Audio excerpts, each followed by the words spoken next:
Assalamualaikum warahmatullahi wabarakatuh. Waalaikumsalam warahmatullahi wabarakatuh. Bismillah walhamdulillah wassalatu wassalamu ala Rasulillah wa ala alihi wa sahbihi wa mawalah. Wala hawla wala quwwata illa billah. Ashhadu an la ilaha illallah wahdahu la syarikalah wa ashhadu anna Muhammadan abduhu wa rasuluh alladzi la nabiyya ba'dah. Allahumma salli wa sallim wa barik ala sayyidina Muhammad sayyidil anbiya wal mursalin wa ala alihi wa ahli baitihi wa dhurriyyatihi ajmain. Allahumma faqihna fid din wa 'allimna at-ta'wil. Amin ya rabbal alamin. Bapak, Ibu, para peserta kajian kitab Taisir Mustalahil Hadis Al-Bukhari Institute yang senantiasa dirahmati Allah Subhanahu wa taala. Syukur alhamdulillah pada malam hari ini seperti biasa setiap Rabu malam kita mengadakan kajian kitab ilmu hadis ya. Mudah-mudahan kita yang hadir pada malam hari ini senantiasa diberikan kesehatan oleh Allah Subhanahu wa taala, diberikan kemudahan dalam segala aktivitas sehari-harinya, dan juga diberikan pemahaman terkait dengan apa yang insya Allah akan kita bahas pada malam hari ini. Amin ya rabbal alamin. Oke, baik Bapak Ibu, sebelum kita mulai seperti biasa, mari kita awali kajian kita pada malam hari ini dengan sama-sama membaca Ummul Quran Al-Fatihah. Kita niatkan semisal pahalanya buat segenap guru, para orang tua, dan semua orang yang sudah berjasa dalam kehidupan kita semua.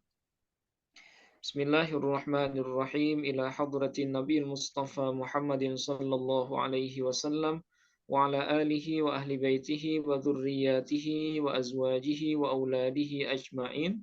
Thumma ila jami'i ikhwanihi minal anbiya'i wal mursalin wal awliya'i wal syuhada'i wal salihin wal sahabati wal tabi'in wa tabi'it tabi'in wal ulama'il amilin wal musannifin al mukhlisin wa jami'il malaikatil muqarrabin, khususan ila abaina wa ummahatina wa jaddina wa jaddatina wa li qurbatina wa li ikhwanina wa li akhawatina wa li talamidina wa li tilmidatina wa li tullabina wa li talibatina wa liman ahsana ilaina bil khair wa liman asa'na ilaihim wa liman awsana bid du'a.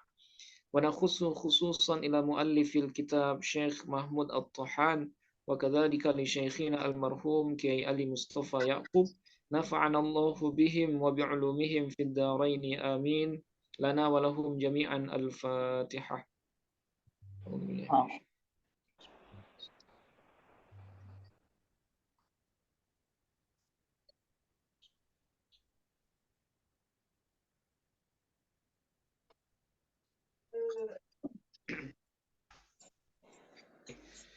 Baik, Bapak Ibu peserta kajian kitab Taisir Mustalahil Hadis yang berbahagia.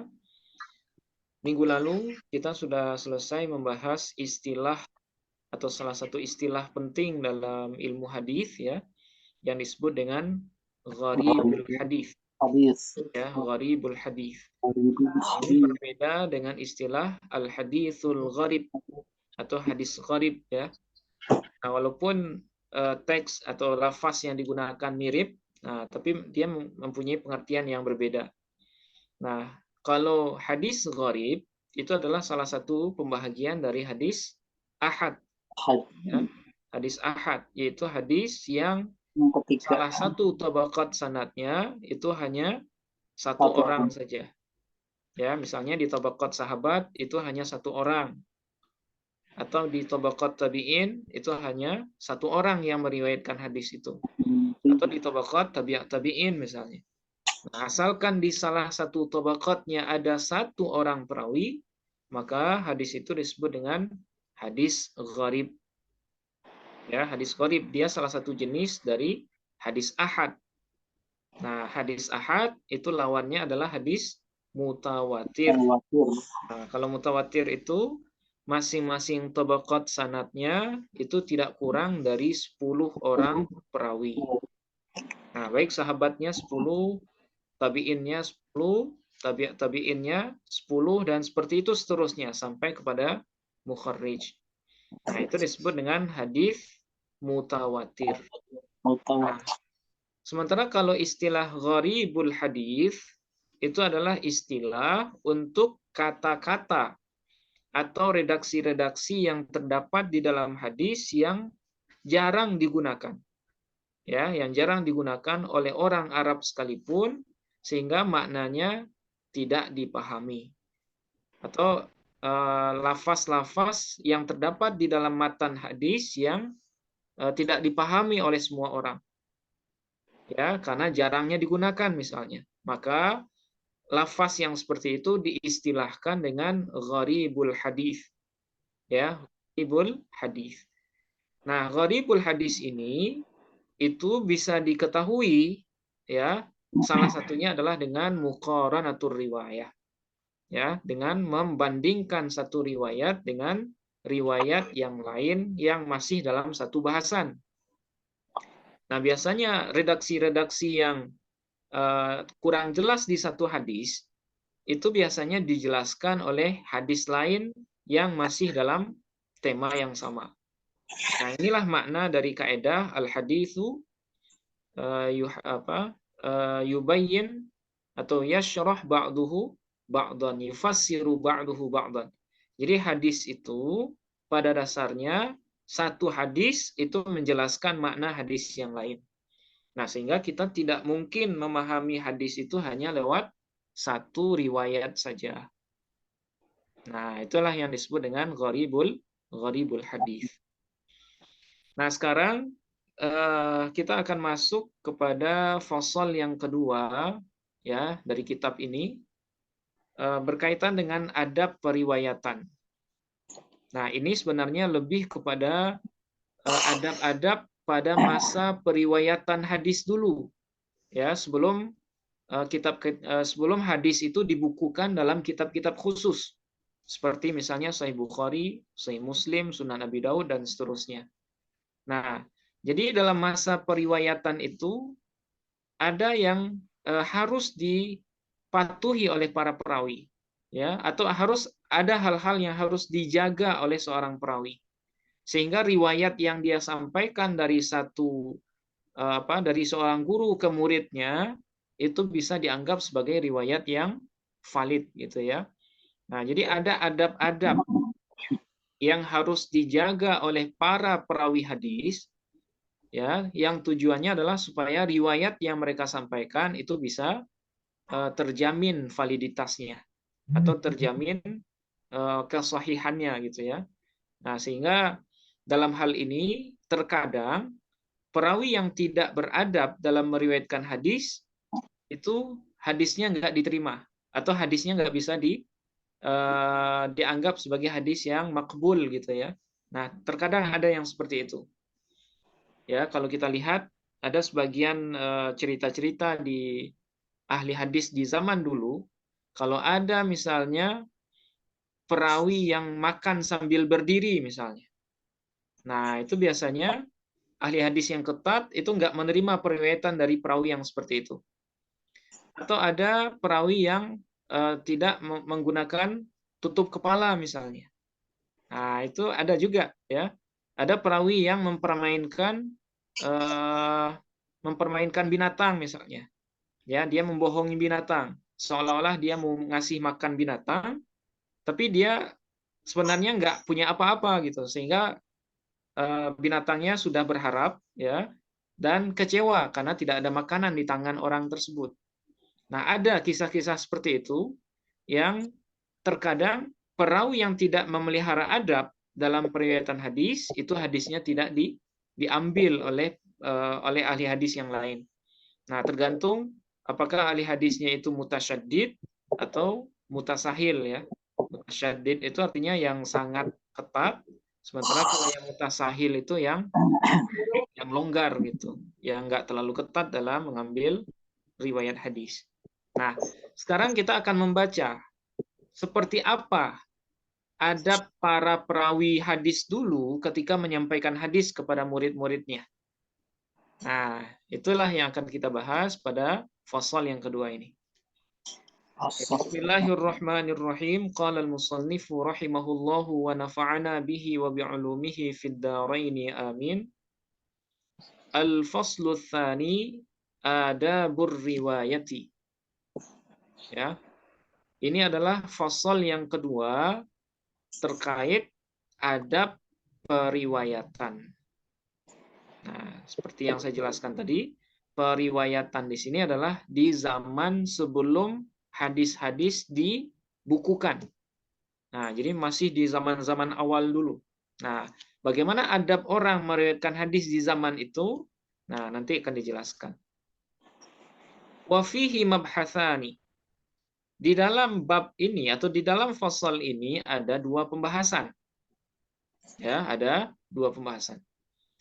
Al-mabhatsul awwalu adabul muhaddisi. Pembahasan pertama terkait dengan adab seorang muhaddis. Ya, muhaddis. Muhaddis ini artinya seorang yang bisa kita terjemahkan seorang yang ahli hadis, ya. Atau kalau merujuk kepada apa yang pernah dijelaskan oleh Syekh Mahmud Tohan, muhaddis itu lebih tinggi derajatnya dari musnid. Ya.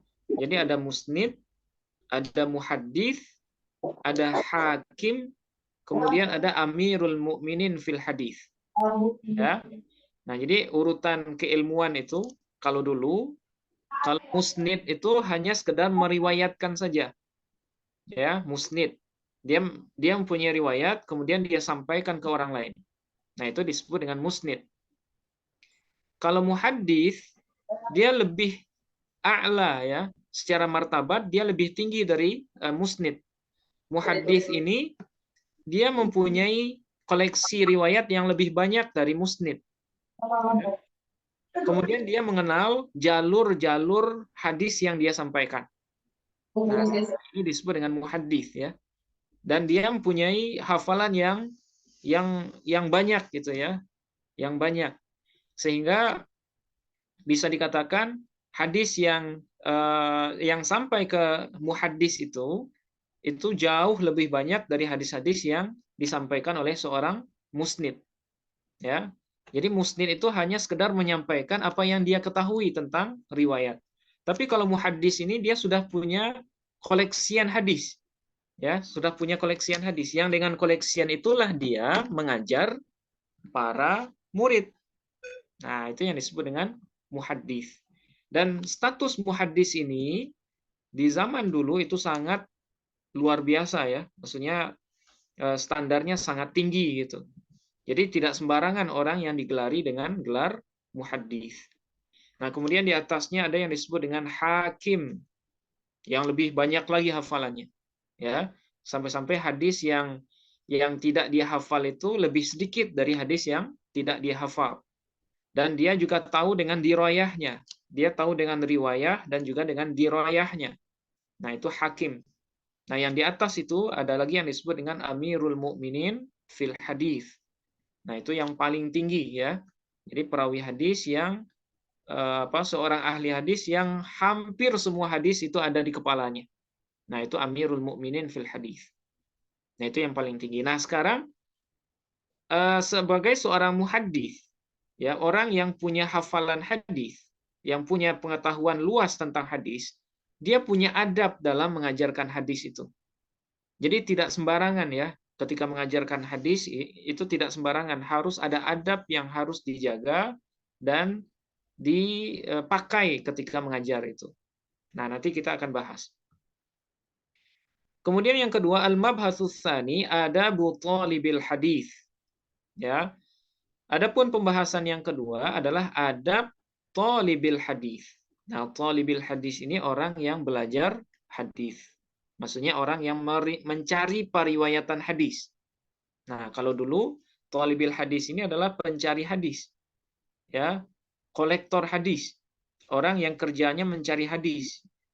Nah, kalau sekarang thalibil hadis bisa kita kita terjemahkan sebagai santri yang kebetulan belajar hadis gitu. Nah, itu yang disebut dengan thalibil hadis. Sekalipun adab ini berlaku dahulu, ya, maksudnya adab yang kita bicarakan sekarang adalah adab periwayatan hadis di zaman dulu, bukan berarti adab-adab ini tidak bisa dipakai di zaman sekarang. Ya, bahkan adab ini relevan untuk semua guru yang mengajarkan ilmu.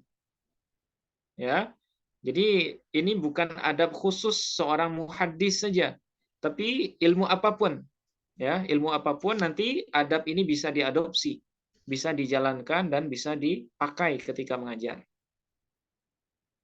Nah, sekarang kita masuk di pembahasan pertama. Al-mabhasul awwalu adabul muhaddisi. Nah, ini adalah pembahasan pertama terkait dengan adab seorang muhaddis. Nah, tadi kita sudah jelaskan muhaddis. Awalan muqaddimatun. Yang pertama adalah muqaddimah, ya. Ini adalah pendahuluan. Bima annal ishtighala bil hadithi min afdalil qurbati ila Allah ta'ala wa ashrafi sina'ati fayambaghi ala man yashtaghilu bihi wa yanshuruhu bainan nasi ay yatahalla bimakarimil akhlaqi.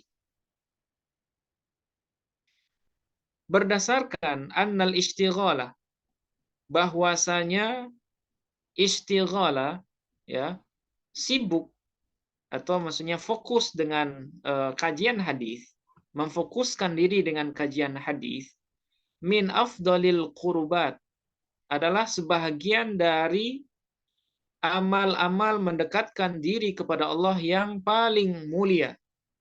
Ya, jadi sibuk belajar hadis ini tergolong sebagai amal ibadah yang paling mulia di sisi Allah, ya.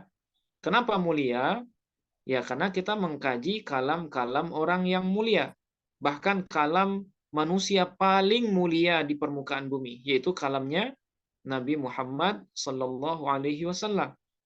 Karena yang dibahas adalah kalam yang mulia, kalam orang yang mulia, maka otomatis ketika mempelajari kalam tersebut, maka dianggap sebagai amal ibadah yang paling mulia. Nah, jadi segala apapun yang dinisbatkan ke Nabi itu pasti mulia. Ya, pasti mulia. Kita tahu, ya, rambut misalnya ada museum yang di dalamnya ada rambut Nabi. Pasti tempat itu mulia.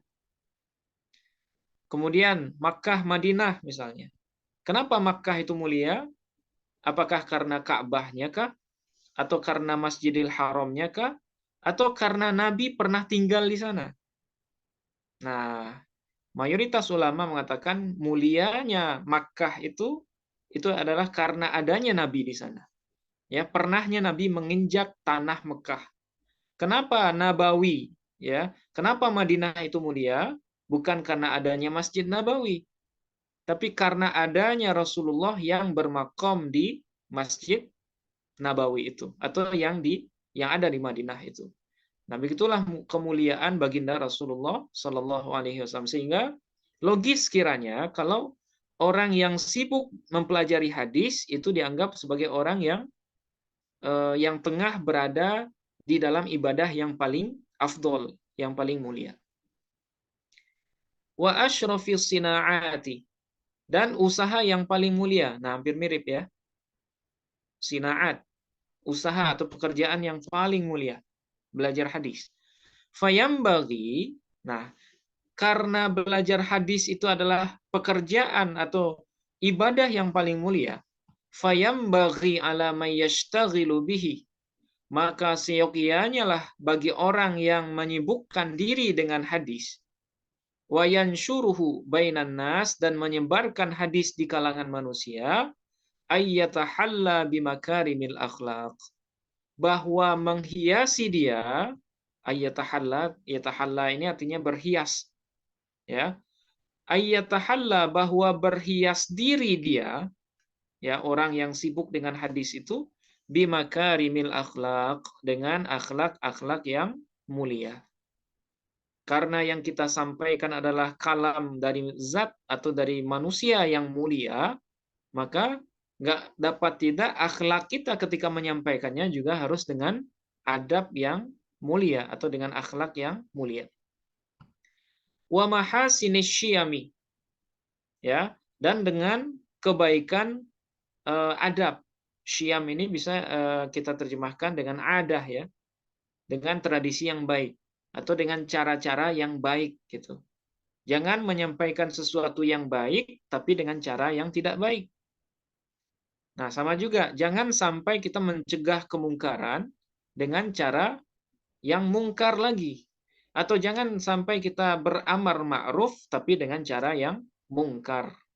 Jangan kita mengajarkan hadis tapi dengan adat yang tidak pantas dengan hadis itu.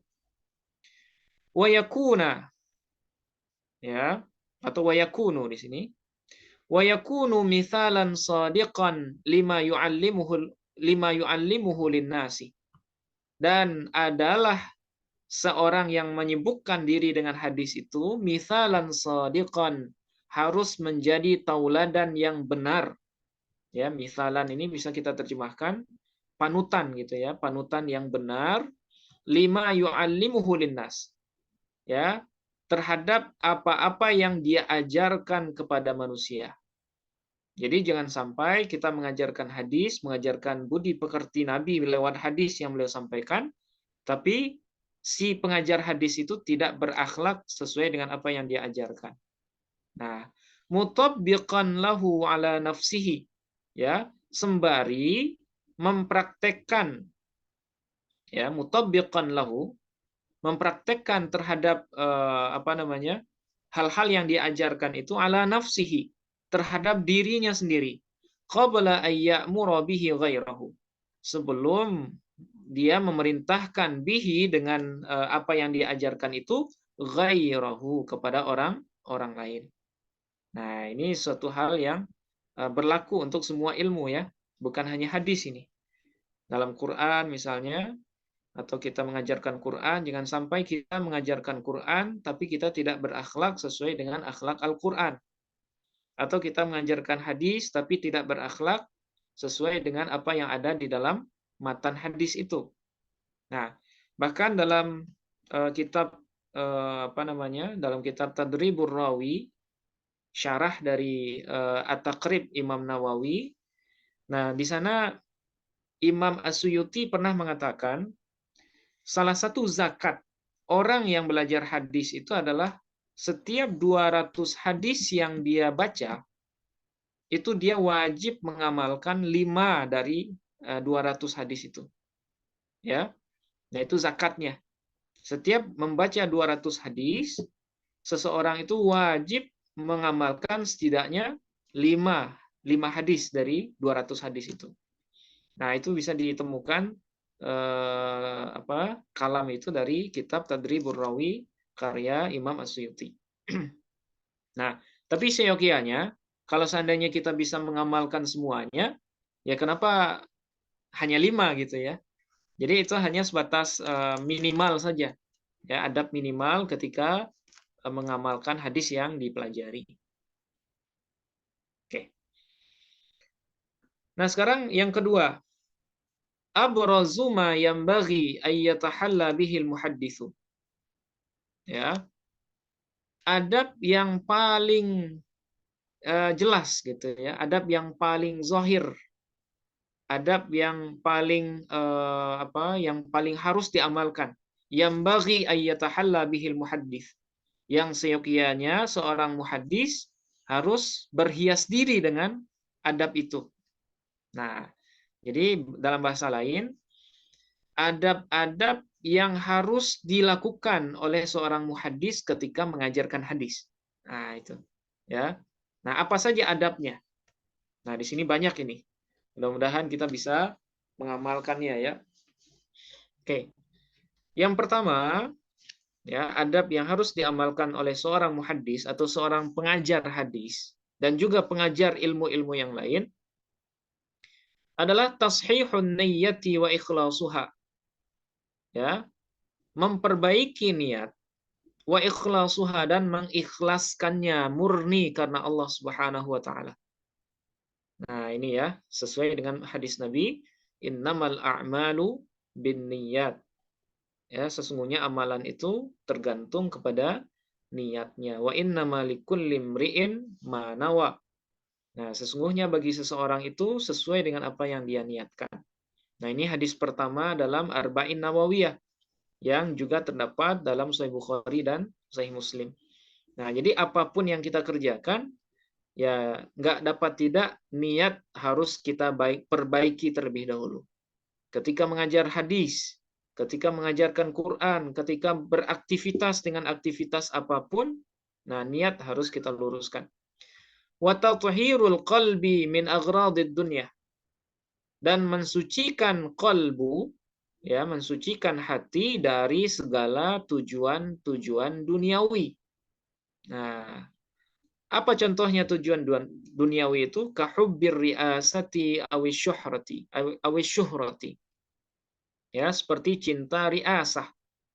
Ya, riasah itu artinya cinta jabatan atau kedudukan di hati manusia. Awisyuhrati, atau cinta populer. Ya, jadi sebelum mengajar sudah ada niat di dalam hati kita supaya kita terkenal misalnya. Nah, itu jangan ya. Itu harus dijauhi.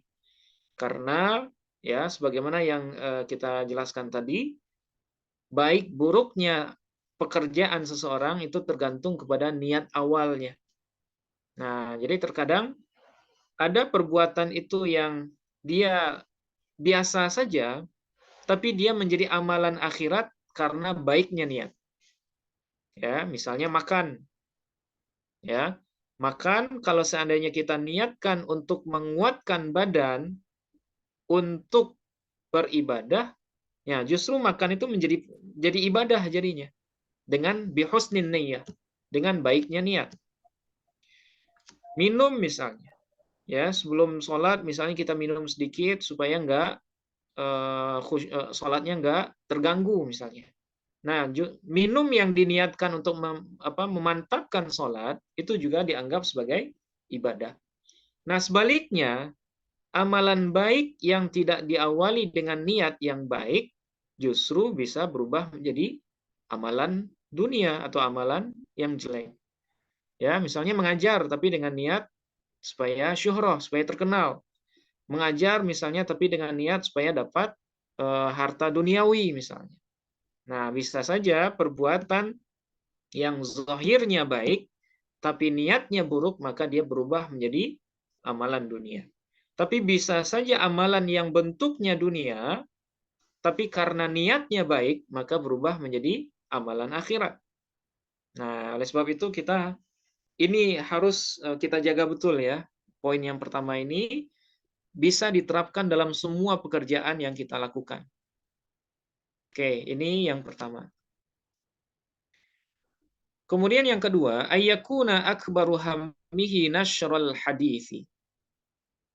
Bahwa ada keinginan terbesar dari seorang muhaddis itu ketika mengajarkan hadis itu, niatnya adalah nashrul hadis, yaitu untuk menyebarluaskan hadis. Wa tabligha an Rasulillah sallallahu alaihi wasallam, dan tabligh, ya, menyampaikan risalah dari Rasulullah sallallahu alaihi wasallam, mubtaghiyan minallahi jazilal ajri. Ya, sembari berharap dari Allah jazilal ajri. Ya, pahala yang berlimpah. Nah, jadi ini sesuai dengan niat dengan adab yang pertama. Kalau adab yang pertama itu niat kita harus baik, ya. Nah, kemudian harus dihiasi lagi dengan himmah yang besar. Tujuan kita mengajarkan ini hanya untuk menyebarluaskan hadis Nabi, tidak yang lain. Ya, tidak yang lain. Jadi hanya sebatas penyambung lidah Rasulullah, penyambung lidah dari hadis-hadis Nabi.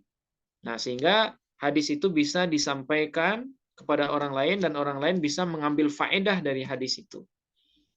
Nah, ini adab yang kedua. Kemudian yang ketiga, alla yuhadditsa bihadrati man huwa aula minhu lisinnihi au ilmihi. Nah, ini yang ketiga ya. Alla yuhadditsa, bahwa tidak mengajar, ya. Yuhaddis itu bisa kita terjemahkan tidak mengajarkan hadis. Seorang muhaddis itu bihadrati man huwa aula minhu, dengan hadirnya orang yang lebih ahli darinya. Nah, ini juga adab ya. Ini adab yang perlu kita terapkan dalam, bukan hanya dalam mengajar hadis, tapi juga dalam mengajar semua ilmu. Ya, baik ilmunya, ilmu fikih, misalnya usul fikih, ilmu tafsir dan segala macam. Jadi kalau seandainya kita melihat di majelis itu ada orang yang kita tahu ilmunya lebih tinggi dari kita, atau makomnya lebih tinggi dari kita, maka tidak seyogianya kita itu melanjutkan pengajaran. Nah, ini adab dari para ulama hadis ya. Dan ini nyata ya, kalau kita lihat di media sosial atau di YouTube itu, kita pernah melihat ulama Yaman, salah satunya seperti Habib Ali Al-Jufri ya. Jadi waktu itu beliau pernah mengajar di sebuah masjid di Syam, di Suriah. Dan tiba-tiba ketika beliau sedang mengajar itu datang seorang ulama Syam yang terkenal, ya, yang sudah wafat, mati syahid. Nama beliau Syekh Sa'id Ramadan Al-Buti ya. Nah, ketika itu apa yang dilakukan oleh Syekh atau Habib Ali Al-Jufri? Beliau tidak melanjutkan pengajaran. Ya, ketika Syekh Sa'ad Ramadan Al-Buti masuk, Syekh Al-Buti terkenal dengan sebutan Al-Buti. Ketika Syekh Al-Buti masuk, itu beliau berhenti. Ya, beliau berhenti, kemudian langsung ya meminta kepada Syekh Al-Buti agar duduk di tempat beliau. Nah, itu Bapak Ibu bisa dicari di internet ya. Dan kita sangat senang melihatnya. Itu kayaknya itu majelis yang diberkahi Allah, insya Allah itu.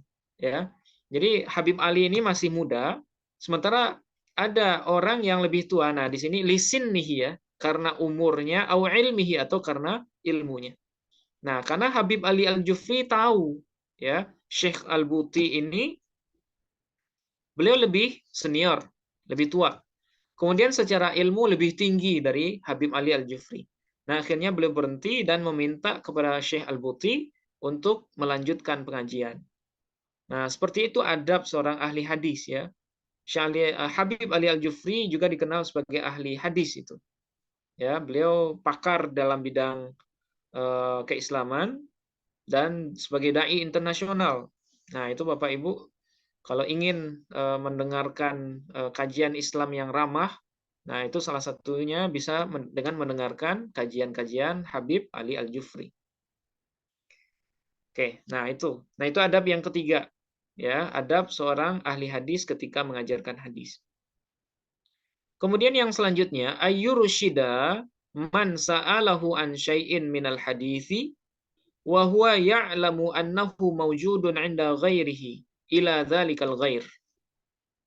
Nah, yang keempat adalah ayyurushida, bahwa menunjuki seorang muhaddis, ya, memberi petunjuk ya, maksudnya memberi petunjuk seorang muhaddis itu man sa'alahu, kepada orang yang bertanya kepadanya an syai'in, tentang sesuatu, minal hadis, dari hadis, wa huwa ya'lamu annahu mawjudun 'inda ghairihi, dan si muhaddis ini tahu bahwa hadis yang ditanyakan seseorang itu mawjudun 'inda ghairihi, ya, itu ada atau diriwayatkan oleh ulama lain atau oleh orang lain misalnya, dan dia tahu, ya, karena yang meriwayatkan hadis itu teman-teman si muhaddis itu misalnya. Nah, kalau kejadian seperti ini, apa yang harus dilakukan oleh si muhaddis itu? Ayyurushida ila dzalikal ghair. Dia harus mengarahkan si penanya itu kepada orang lain yang lebih tahu dari dia.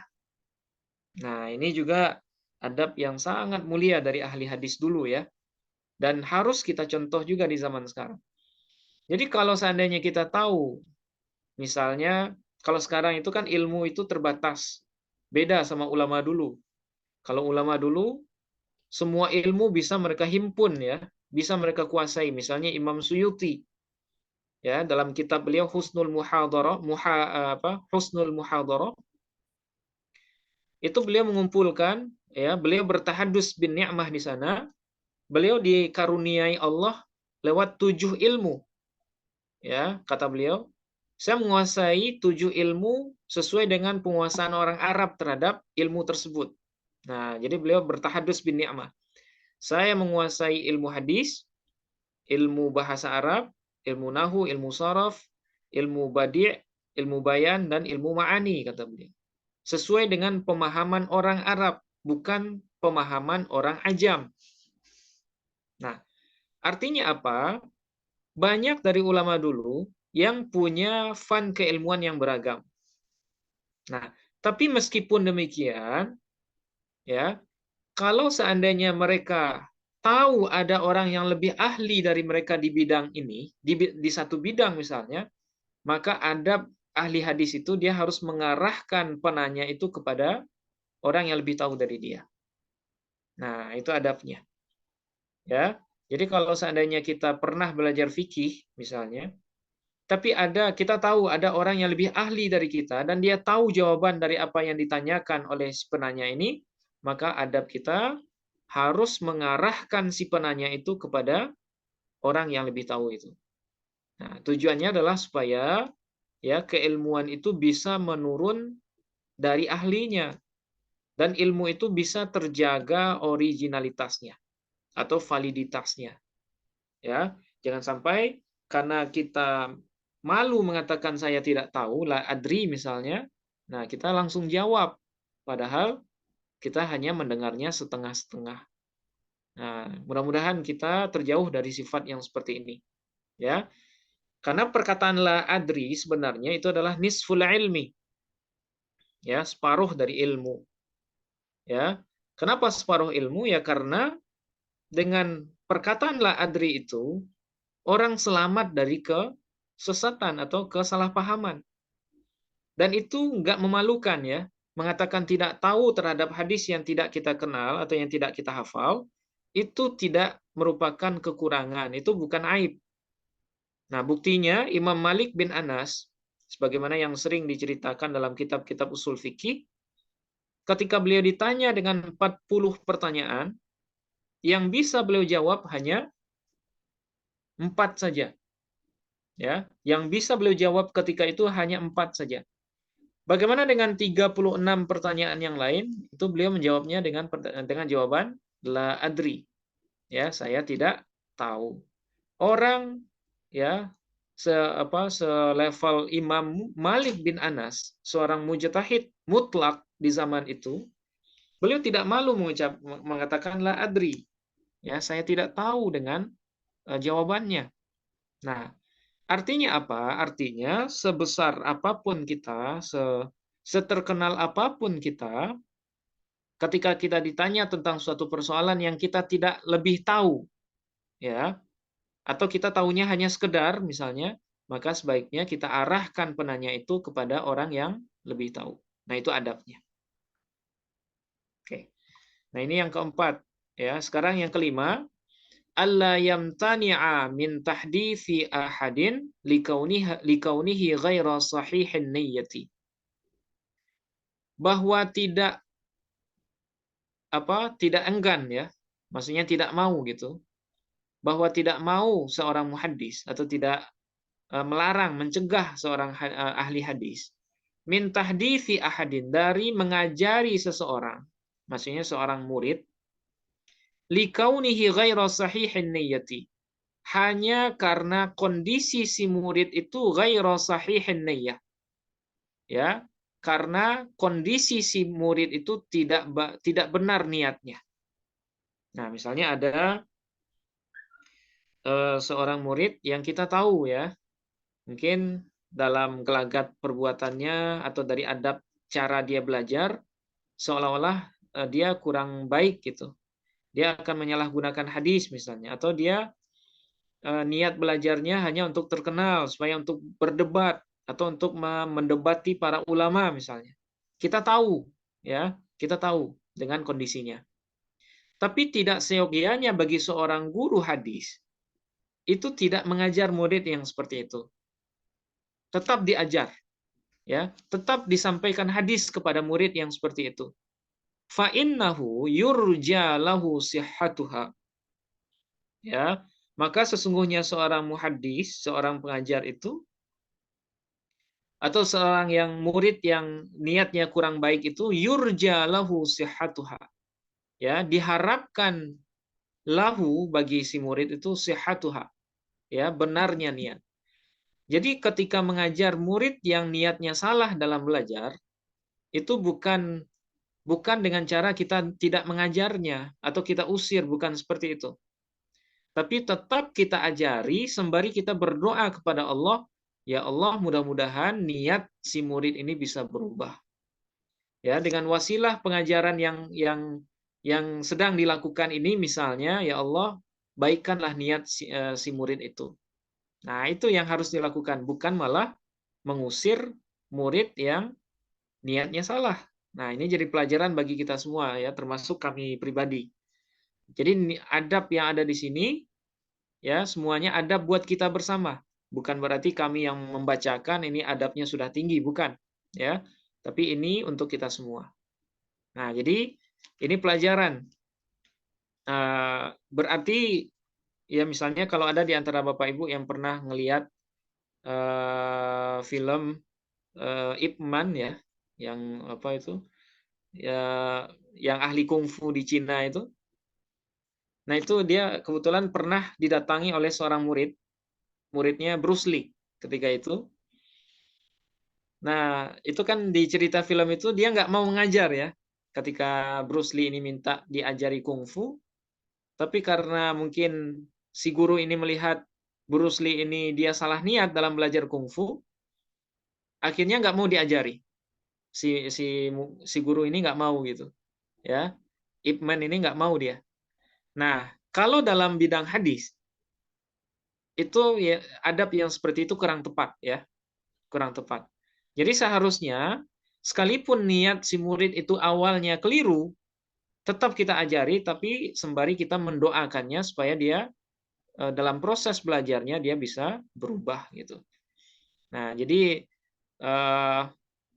ya karena semuanya tidak apa namanya? Kita tidak bisa memastikan kondisi orang. Bisa jadi niatnya sekarang salah, tapi beberapa saat setelah itu Allah meluruskan niatnya. Yang bisa kita lakukan hanya mengajarkan sesuai dengan adab yang sudah ada, sembari mendoakan supaya si murid itu merubah niatnya.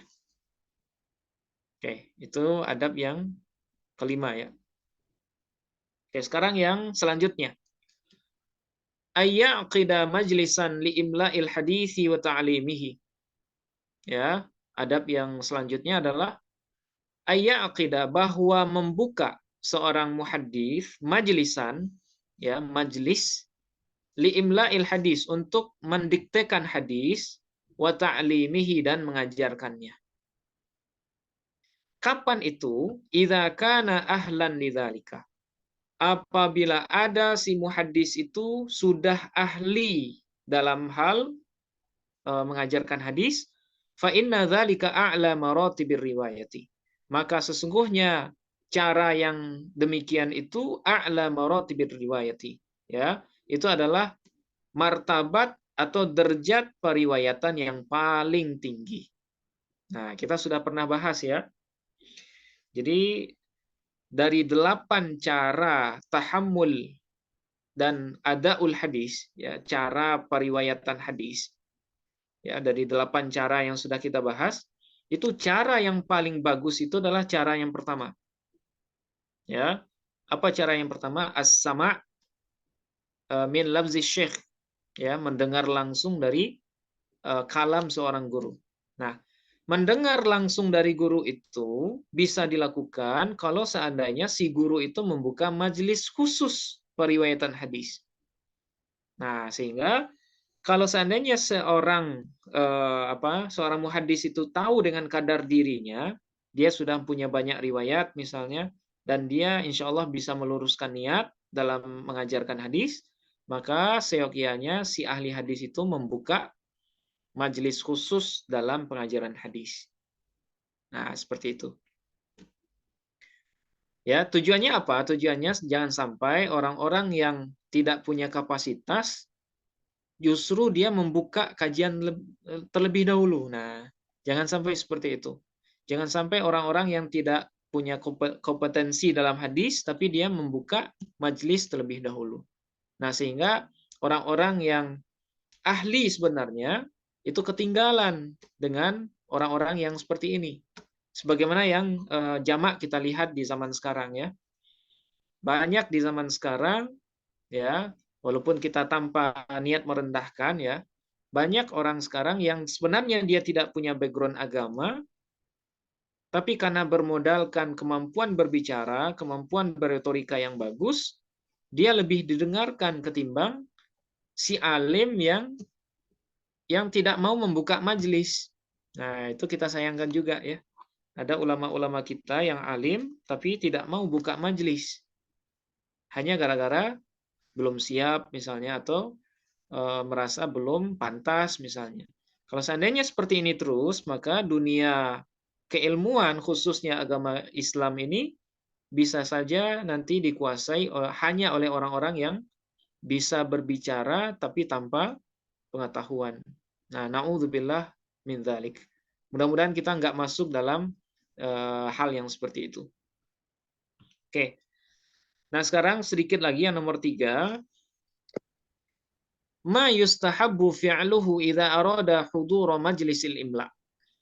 Nah, ini adab kalau seandainya seorang muhadis akan mengajarkan hadis, apa yang harus dia lakukan? Ma yustahabbu, apa yang dianjurkan atau yang disunnahkan melakukannya bagi seorang muhadis, idza arada hudura majlisil imla, apabila dia berkeinginan untuk menghadiri majlis imla hadis.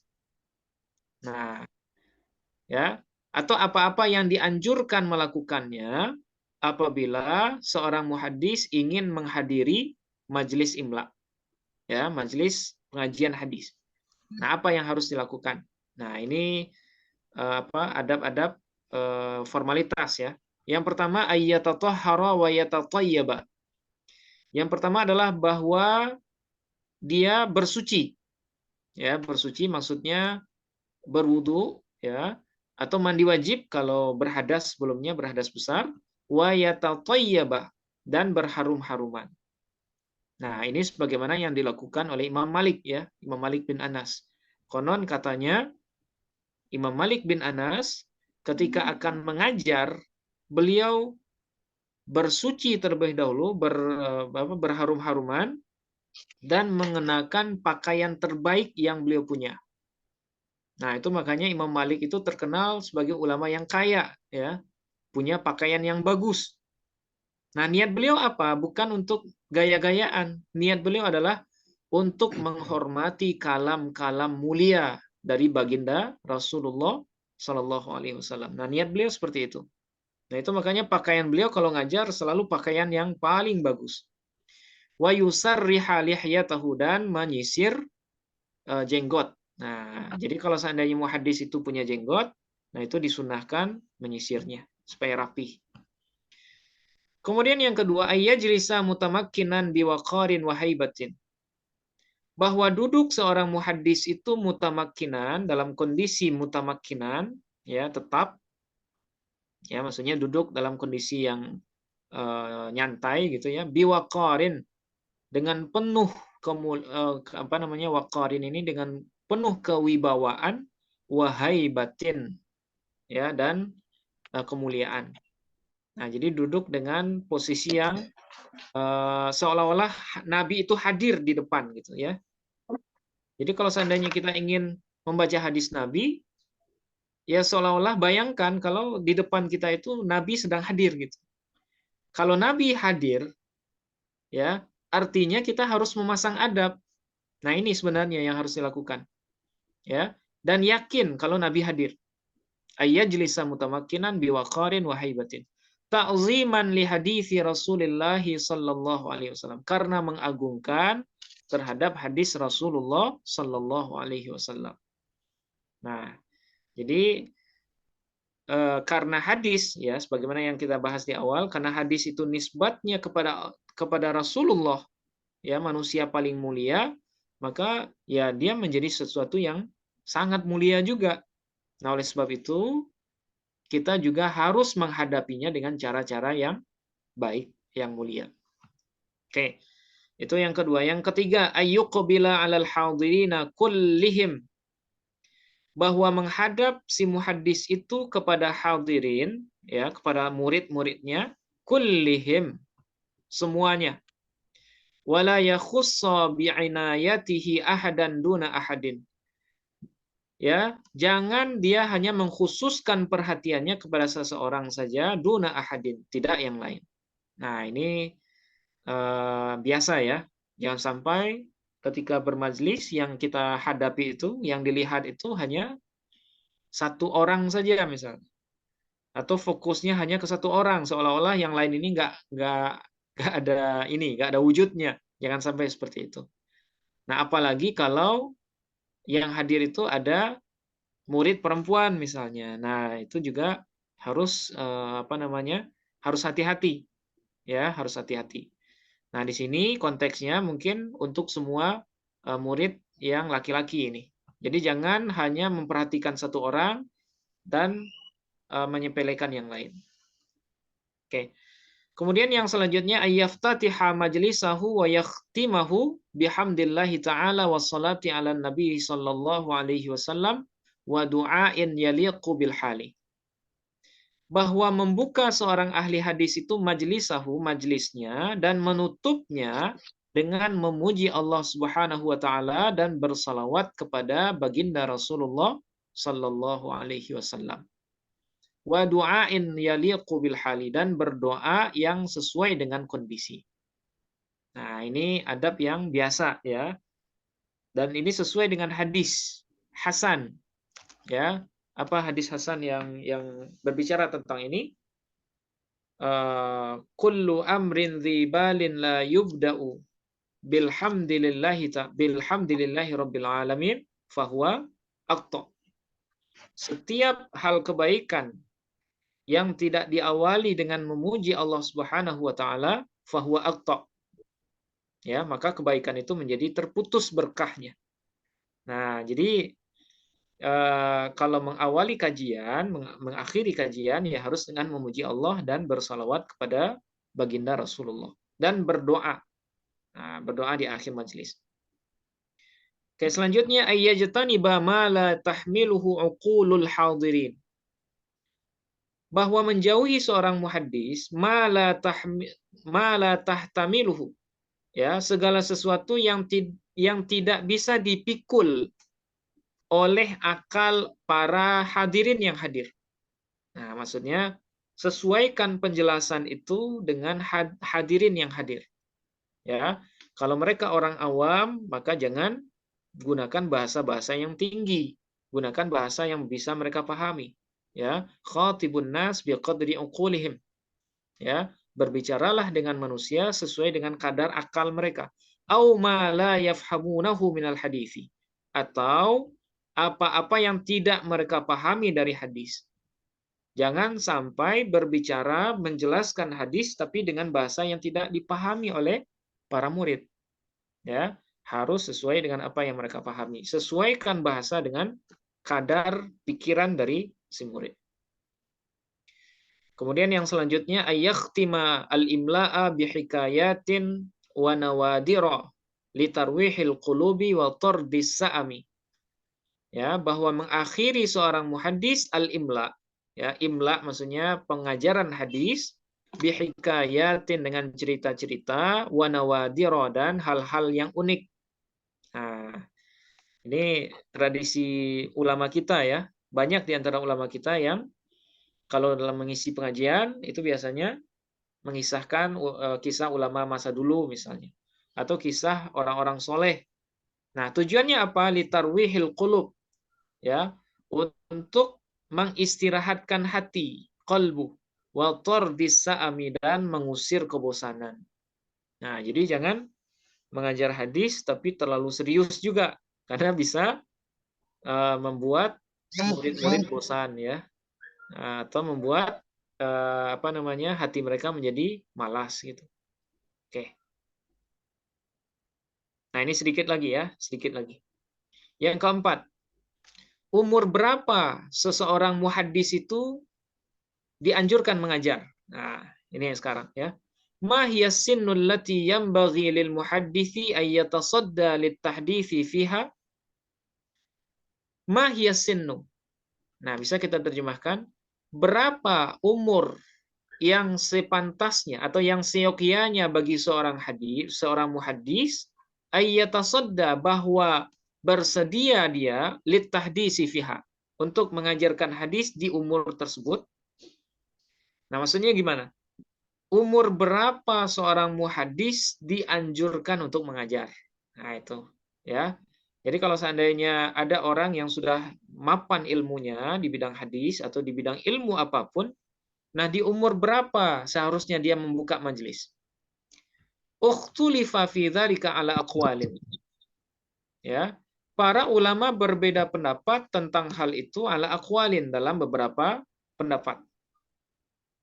Yang pertama, faqila, maka dikatakan khamsun. Ada yang mengatakan umur 50 tahun. Waqila arba'un, dan ada juga yang mengatakan 40 tahun. Waqila ghairu dzalik, dan ada juga yang mengatakan di umur yang lain. 30, 20 dan seterusnya. Nah, pendapat ini berdasarkan asumsi ya, asumsi dari sebagian ahli hadis. Apalagi poin yang kedua ini, arbaun, ya, umur 40 tahun. Nah, oleh sebagian kiai atau sebagian tradisi kiai di Jawa, 40 tahun ini dianggap sebagai umur yang mapan ya bagi seorang alim untuk mengajar. Bahkan guru kami, Pak Kiai Ali Mustafa Yakub, itu beliau bahkan mensyaratkan ya, bolehnya seseorang murid itu membuka pondok atau mengajar gitu ya, mengajar dalam artian mengajar formal itu di umur 40 tahun. Karena berdasarkan penelitian, orang yang di bawah 40 tahun biasanya akalnya belum tetap ya. Maksudnya pikirannya masih bergejolak. Nah, kadang dia bisa istiqomah tapi kadang enggak. Nah, tapi ini pendapat qila ya, pendapat qila. Wasahihu, dan pendapat yang sahih, annahu mata ta'ahhala, bahwasanya ketika seseorang sudah ahli, ta'ahhala, sudah merasa ahli, sudah merasa, maksudnya pengetahuannya sudah luas misalnya, wahtija ila ma indahu, dan dibutuhkan orang apa yang ada di sisinya, maksudnya apa yang ada di dalam pikirannya, maksudnya ilmunya dibutuhkan orang misalnya, padahal umurnya masih 20 tahun atau masih 30 tahun. Jalasa litahdisi, maka dia boleh duduk untuk mengajar hadis fi ayyi sinnin kana, ya, di umur berapapun. Nah, ini pendapat yang benar, yang sahih. Ya. Jadi sekarang standar mengajar itu bukan berdasarkan umur, tapi lebih kepada berdasarkan keahlian. Jadi kalau seandainya ada orang yang sudah ahli di umur 20 tahun, ya kalau dia sudah ahli ya dia boleh ngajar. Bahkan dulu Imam Asy-Syafi'i itu beliau mengajar berfatwa, malahan berfatwa ya. Itu malahan di umur yang sangat belia. Kalau nggak salah di umur 17 tahun. Beliau sudah dapat izin. Nah, artinya apa? Standar dalam boleh atau tidak bolehnya seseorang membuka majelis, ya ketika dia sudah dianggap ahli oleh ulama lain dan ilmunya dibutuhkan. Nah, jadi umur berapapun itu tidak jadi persoalan. Oke. Nah, yang terakhir untuk malam ini, asyharul musannafati fihi. Ya, karya-karya yang populer dalam menjelaskan adab-adab muhaddis. Nah, jadi kalau ingin membaca lebih dalam terkait dengan adab dalam pengajaran hadis, Bapak Ibu bisa membaca kitab ini. Ya, yang pertama, kitab Al-Jami'u li Akhlaqir Rawi wa Adabis Sami'i. ya, yang ditulis oleh Imam Khatib Al-Baghdadi. Nah, ini kitab yang pertama. Kemudian yang kedua, kitab Jami' Bayanil Ilmi wa Fadlihi wa ma yanbaghi fi riwayatihi wa hamlihi. Nah, ini nama kitab ya. Nama kitab yang dikarang oleh Ibni Abdul Bar. Nah, di dua kitab ini penjelasan yang barusan itu dijelaskan secara panjang lebar. Termasuk apa yang kami sampaikan di awal, ya, adanya tipologi sebagian ahli hadis yang tidak menerima periwayatan dari ahli hadis yang tidak beradab. Nah, itu nanti insya Allah dijelaskan dalam kedua kitab ini. Oke. Nah, ini akhir dari teks yang kita baca pada malam hari ini. Alhamdulillah. Nah, insya Allah minggu depan kita akan lanjutkan kepada adab penuntut ilmu, atau maksudnya adab santri hadis. Kalau yang barusan adab guru ya. Nah, kalau minggu depan adab murid dalam mempelajari hadis. Oke. Baik, Bapak Ibu ya, ada pertanyaan mungkin terkait apa yang kita bahas sebelum kita akhiri?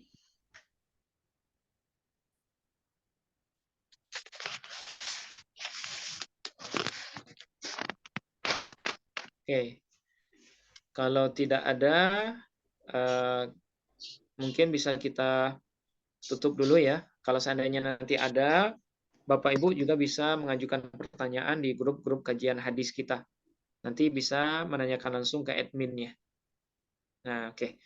Mungkin hanya ini yang dapat kita baca pada malam hari ini. Mudah-mudahan berkah untuk kita semua, khususnya bagi kami yang menyampaikan, ya, dan bisa mengamalkan adab-adab ini. Amin, amin ya rabbal alamin. Oke, sampai di sini kita akhiri dengan hamdalah. Alhamdulillahi rabbil alamin. Subhanakallahumma wa bihamdika asyhadu an la ilaha illa anta astaghfiruka wa atubu ilaik. Assalamualaikum warahmatullahi wabarakatuh. Waalaikumsalam warahmatullahi wabarakatuh. Jazakallah khairan Ustaz. Wa iyyakum Pak. Ya, sama-sama Pak. Amin. Mohon izin duluan Bapak Ibu. Ya, monggo. Ini mau lanjut juga ini. Oh iya ya Pak. Ada periode kedua. Oh iya, silakan Pak. Afwan duluan Ustaz ya. Ya, silakan.